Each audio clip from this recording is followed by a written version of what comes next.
Yaşadık hasret bilmeden, gafil aramızda esti bir külek. Bilmedik kim oldu terk edip giden, yazımız beleymiş bileydin gerek. Bir sevgi yaşadık hasret bilmeden, gafil aramızda esti bir külek.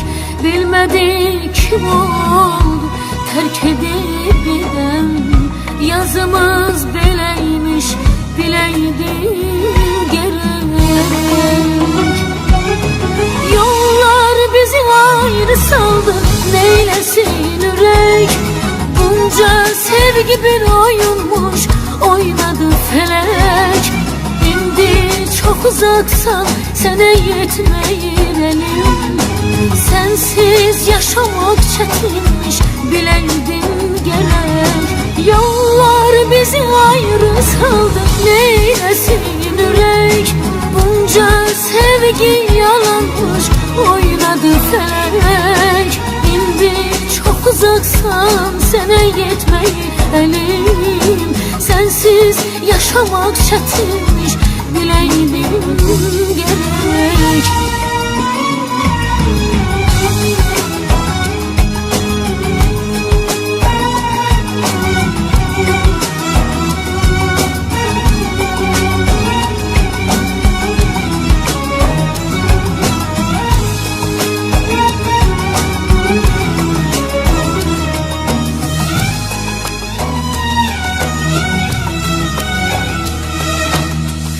Ayrılık asanmış, boğuşmak çetin.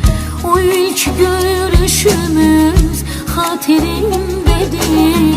Ne vaksa çatar sonu hasretim, senin muhabbetin yüreğimdedir.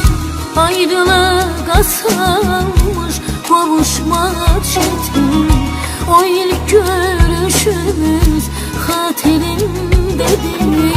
Ne vaksa çatar sonu hasretim, senin muhabbetin yüreğimdedir.